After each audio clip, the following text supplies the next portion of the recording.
आएगा बाल केंद्रित विधि में, इसमें है बाल केंद्रित विधि में प्रोजेक्ट विधि। इस विधि के अंतर्गत शिक्षक छात्र को प्रोजेक्ट कार्य देते हैं जिससे बालक में समस्या दूर करने की प्रवृत्ति जागृत करता है। चर्चा विधि, इस विधि के अंतर्गत शिक्षक पाठ्यचर्या के पाठ्यक्रम के किसी एक भाग पर बालकों में सामूहिक चर्चा करता है, तत्पश्चात समस्या का निदान करता है। यह छात्र केंद्रित विधि से है। फिर इसमें आएगा असाइनमेंट कार्य। इस विधि में छात्रों को 2 प्रकार के कार्य किए जाते हैं या दिए जाते हैं। वह गृह कार्य, विद्यालय कक्षा कार्य। जो बालक गृह कार्य करने में असमर्थ होता है उसे कक्षा में कार्य नहीं करने दिया जाता। निगमन विधि, इस विधि के अंतर्गत पहले छात्र को नियम बताकर छात्रों को उदाहरण दिया जाता है। फिर आगमन विधि में आएगा, इस विधि के अंतर्गत पहले उदाहरण देकर समझाया जाता है, तत्पश्चात नियम बताया जाता है। होस्टिक विधि, करके सीखना, इस विधि के अंतर्गत बालक करके सीखता है।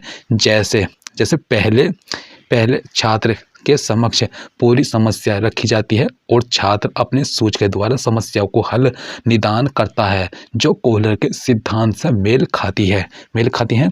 इसमें आएगा वर्तमान समाज में प्रारंभिक शिक्षा की उत्पत्ति एवं अर्थ शिक्षा को अंग्रेजी में एजुकेशन कहते हैं, जो लैटिन भाषा के एडुकेटम से बना है। यह 2 शब्दों से मिलकर निर्मित होता है ई प्लस डुको, जिसका अर्थ होता है अंदर से बाहर की ओर, अर्थात एजुकेशन का अर्थ बालक के अंदर जो भी गुण विद्यमान है उसे निकाल के प्रकट करना। शिक्षा बालक के अंतर्निहित सत्यों को खोलने की प्रक्रिया है। प्लेटो के अनुसार अज्ञान समस्त विपत्तियों का मूल कारण है। अज्ञानी रहने की अपेक्षा जन्म न लेना ही अच्छा है।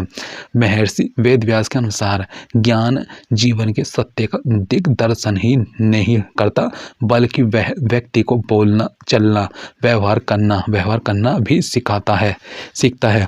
विशेषता में शिक्षा के द्वारा ही बालक के आंतरिक शक्तियों का विकास होता है। शिक्षक के द्वारा ही बालक भावी जीवन की तैयारी करता है।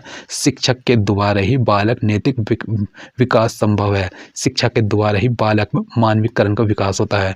आत्मनिर्भरता फिर इसमें आएगा आवश्यकता की पूर्ति में संक्षेप को सक्षम बनाना, जनजात प्रवृत्ति में सुधार करना, सामाजिक नियमों का ज्ञान, कुरीतियों में विनाश में सहायक, सामाजिक भावना का विकास, भावात्मक एकता, अधिकार तथा कर्तव्यों का ज्ञान, वातावरण से समायोजन। फिर शिक्षा के प्रमुख उद्देश्य में आएगा, इसमें है शिक्षा से चरित्र का निर्माण एवं विकास होता है। शिक्षा से शारीरिक विकास भी संभव है, क्योंकि बिना शिक्षा के व्यक्ति यह नहीं समझ पाता कि उसे कौन सी वस्तु उपयोगी है। शिक्षा से ही ज्ञान और जीविकोपार्जन का कार्य संपन्न होता है। बिना शिक्षा से मनोवैज्ञानिकों का मत है कि जीवन बेकार है। फिर इसमें आएगा शिक्षा से ही सांस्कृतिक एवं आध्यात्मिक का विकास होता है। शिक्षा का यह उद्देश्य है कि बालक को उसकी संस्कृति और धर्म पर बने जितने नियम हैं उसे मालूम हो जाते हैं।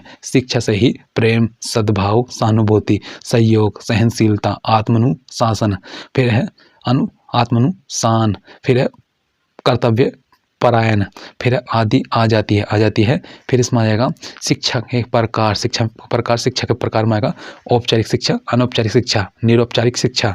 औपचारिक शिक्षा में आएगा यह शिक्षा एक नियमित शिक्षा होती है जो जैसे एक स्कूल होगा जिसका नियत समय पर खुलना और बंद करने का समय होगा। अध्यापक निर्धारित होते हैं, पाठ्यक्रम निर्धारित रहता है। अनौपचारिक शिक्षा में आएगा इस शिक्षा के अंतर्गत किसी भी प्रकार की व्यवहारिकता नहीं की जाती। यह शिक्षा समय या नियम होती है। यह आडंबर तथा जीवन पर्यंत चलने वाली शिक्षा है। निरौपचारिक शिक्षा है, इसके अंतर्गत दूरस्थ शिक्षा मुक्त विश्वविद्यालय द्वारा दिया गया शिक्षा इसके अंतर्गत आता है। इसमें बालक को अपने परिवार तथा समाज से भी प्राप्त हो जाती है। इस शिक्षा में बहुआयामी शिक्षा भी जाती है वो आती है। आती है। फिर इसमें आएगा वैदिक काल की शिक्षा। वैदिक काल की शिक्षा में आएगा विद्या प्रारंभ करने की आयु ब्राह्मण को 8 वर्ष, क्षत्रिय को 11 वर्ष, वैश्य को 12 वर्ष और शूद्र को शिक्षा उपलब्ध नहीं थी। वैदिक कालीन शिक्षा वेदों पर आधारित थी, जो गुरु के घर या गुरुकुल में प्राप्त की जाने वाली शिक्षा थी, जिसका स्रोत वेद होता था। इस समय की तरफ शिक्षा प्राथमिक, माध्यमिक व उच्च शिक्षा की तरफ विभाजित नहीं थी, अर्थात सबके लिए समान शिक्षा थी। शिक्षा प्रारंभ होने से पहले का यह कर्म संस्कार होता था, जिसे विद्यालय प्रारंभ संस्कार भी कहते हैं। गुरुकुल में प्रवेश करने के बाद उपनयन संस्कार होता था। उपनयन का अर्थ होता है गुरु के पास जाना। उप प्लस नयन, उप का होता है पास, नयन का मतलब ले जाना। वैदिक काल की शिक्षा 12 वर्ष तक चलती थी। वैदिक काल का पाठ्यक्रम बहुत ही व्यापक होता था, जिसमें मुख्य विषय संस्कृति होती थी। इसके अलावा उपनिषद, पुराण, नीति शास्त्र, इतिहास, गणित, विज्ञान, सैन्य शिक्षा, अर्थशास्त्र इत्यादि विषय सम्मिलित थे।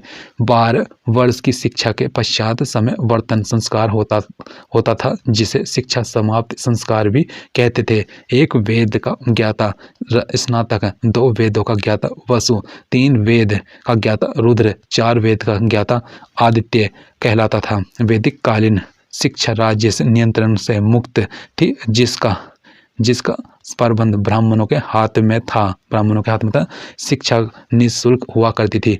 उच्च वर्ग के लोग अनुदान दिया करते थे, जिसका गुरुकुल का कार्य आसानी से हो जाता था। शिक्षा का आकार पुस्तकें न होकर मौखिक थी। आवासीय व्यवस्था नहीं थी। फिर इसमें बौद्धकालीन शिक्षा में आएगा। बौद्धकालीन शिक्षा की प्रवेश की आयु 6 से 8 वर्ष थी। इस शिक्षा का मुख्य केंद्र बिंदु मठ था। मठों में प्रवेश के पहले बालकों में प्रवज्जा संस्कार होता था। प्रवज्जा संस्कार, इस संस्कार के अंतर्गत बालक अपना सिर मुंडवाकर पीला वस्त्र धारण करके चौकी पर बैठकर गुरु को प्रणाम बंधन करता था। इसके बाद वह मठ का छात्र बन जाता था। बौद्धकालीन शिक्षा में प्रवज्जा संस्कार के बाद 3 शपथ दिलाई जाती थी। बुद्धम शरणम गच्छम, संघ शरण गच्छामि, फिर धम्म शरण गच्छामि। इस शपथ के बाद बालक को 10 कठोर नियम का पालन करना पड़ता था। फिर है चोरी न करना, असत्य न बोलना, फिर इसमें है हत्या न करना, अशुद्ध उच्चारण न करना, वर्जित समय भोजन न करना, मादक पदार्थों का सेवन वर्जितता, श्रृंगार की वस्तु का प्रयोग वर्जितता, बिना दिए हुए किसी का वस्तु धारण न करना, सोना चांदी जैसे बहुमूल्य वस्तु दान में ना लेना, फिर नृत्य संगीत तमाशा से दूर रहना। प्रवज्जा संस्कार की अवधि 12 वर्ष होती थी। बालकों को सिद्धस्तु पोथी का अध्ययन करना पड़ता था, जिसमें 49 अक्षर होते थे तथा इन्हीं के आधार पर 5 विद्या ग्रहण होती थी। शब्द विद्या, वस्तु स्थान विद्या, शिल्प विद्या, चिकित्सा विद्या। फिर इसमें आएगा अध्यापन विद्या व अध्याम विद्या। यह प्राथमिक कक्षाएं 12 वर्ष तक तथा उच्च प्राथमिक कक्षाएं 20 वर्ष तक चलती थी, जिसे उप संपदा संस्कार कहते हैं। उप संपदा संस्कार के बाद बालक भिक्षुक बन जाता है, अर्थात संघ का स्थायी सदस्य बन जाता था। बौद्धकालीन शिक्षा में स्त्री शिक्षा का भी प्रावधान था। महिलाओं को भिक्षुणी के रूप में शिक्षा ग्रहण करनी पड़ती थी। बौद्धकालीन शिक्षा में सभी के लिए शिक्षा का अनिवार्य थी, परंतु चांडुलों के लिए माता पिता की आने वाला विकलांग, कान से बहरा, नपुंसक तथा चैत्रहीन बालक को शिक्षा नहीं दी जाती थी। फिर इसमें आएगा छात्र जीवन संबंधी नियम। इसमें आएगा सादा जीवन, साधारण वस्त्र, अत्यंत कठोर अनुशासन जीवन, तत्पर रहने की प्रतिज्ञा, पाठ्यक्रम, धर्म शास्त्र, दर्शन शास्त्र, तर्कशास्त्र, चिकित्सा शास्त्र, संस्कृति, इन सभी विषय का आधार संस्कृत हुआ करता है। इसके अलावा बाकी विषय का आधार पाली भाषा में पढ़ाई जाती थी।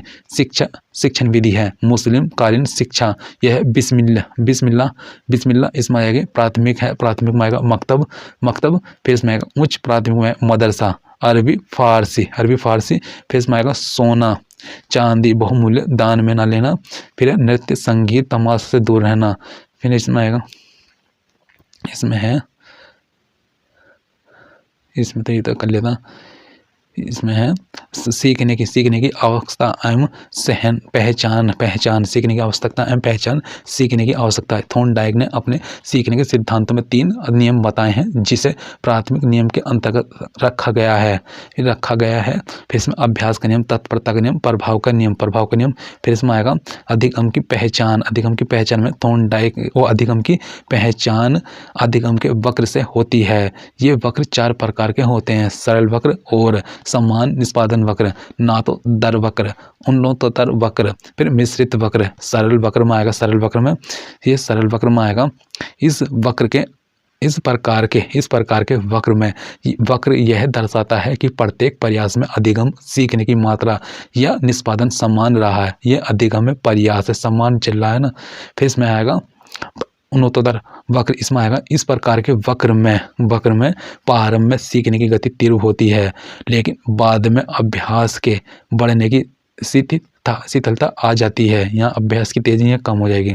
फिर अधिगम प्रयास नतोदर वक्र में आएगा। इसमें शुरुआत में अधिगम की मात्रा कमी पाई जाती है, परंतु बाद में प्रयास के साथ सीखने की गति बढ़ती जाती है। अधिगम प्रयास यहाँ कम है, यहाँ अधिक हो जाएगी। फिर मिश्रित वक्र में आएगा। इसमें शुरुआत तथा अंत में अधिगम की मात्रा में कमी पाई जाती है तथा मध्य प्रयासों में समृद्धि पाई जाती है। इससे घटता बढ़ता निष्पादन कहा जाता है। इसे इस प्रकार का भी वक्र कहा जाता है। फिर इसमें आएगा अधिगम पठार में आएगा जब अधिगम में किसी कारणवश प्रयास करने के बाद भी अधिगम की मात्रा में किसी प्रकार की वृद्धि नहीं होती तो अधिगम एक ही स्थान पर स्थिर हो जाता है। इस स्थिरता को अधिगम का पठार कहते हैं। अधिगम के पठार के उत्तरदायी होने के निम्न कारण है।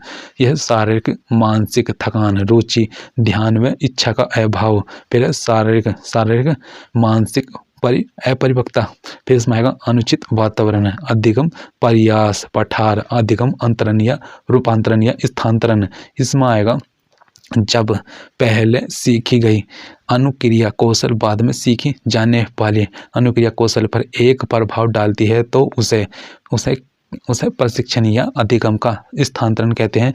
दूसरे शब्दों में जब एक विशेष क्षेत्र में प्राप्त अनुभव दूसरे विशेष क्षेत्र में सीखने में प्रभावित करता है तो उसे अधिगम अंतरण स्थानांतरण कहते हैं। यह 3 प्रकार का होता है, सकारात्मक स्थानांतरण, फिर इसमें आएगा नकारात्मक स्थानांतरण, शून्य या उदासीन स्थानांतरण। फिर सकारात्मक स्थानांतरण में आएगा जब एक विशेष क्षेत्र में प्राप्त किया गया अनुभव दूसरे विशेष क्षेत्र में सीखने में सहायता पहुंचाता है तो उसे सकारात्मक अंतरण कहते हैं। जैसे साइकिल चलाने वाले को मोटरसाइकिल चलाना। फिर क्षैतिज अंतरण, गणित तथा भौतिक ऊर्ध्व अंतरण, साइकिल से मोटरसाइकिल।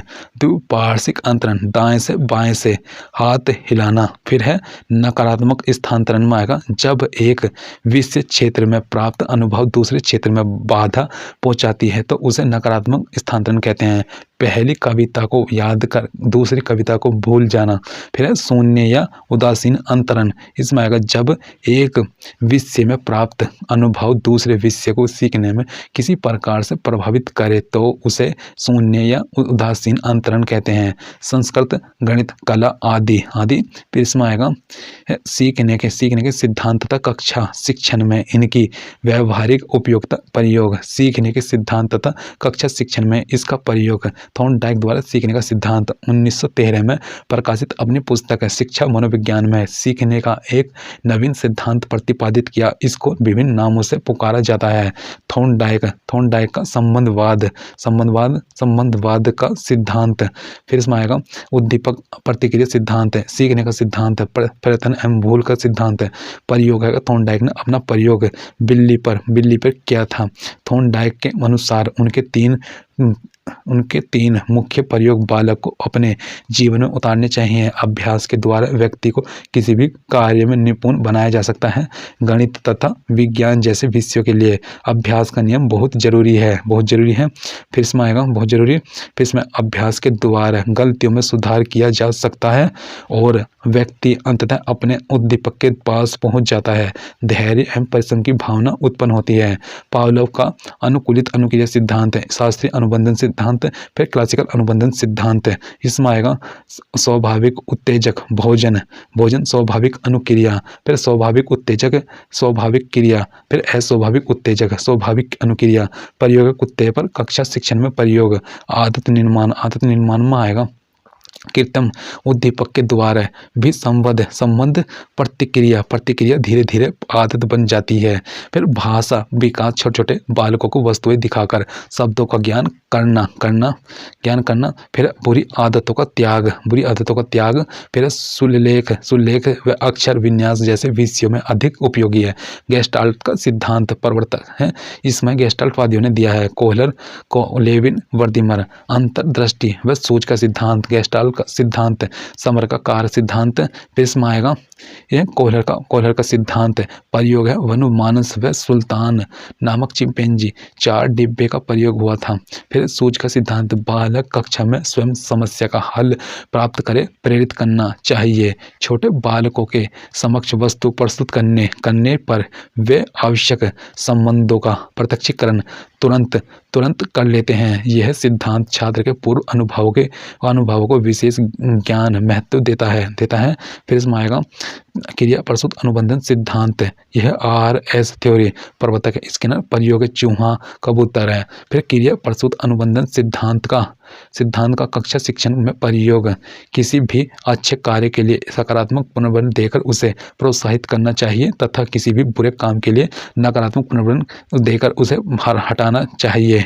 फिर यह सिद्धांत व्यवहार चिकित्सा में उपयोगी है। पुनर्बल का सिद्धांत प्रवर्तक है हल, प्रयोग चूहा, उपनाम है विधिक सिद्धांत, पुनर्बल का सिद्धांत। फिर कक्षा में प्रयोग में आएगा व्यक्तिगत शिक्षा पर बल दिया गया है। शिक्षक को विषय वस्तु तथा अधिगम को दोहराने पर बल देना चाहिए ताकि बालक को आदत को बेहतर बनाया जा सके। थैंक यू दोस्तों।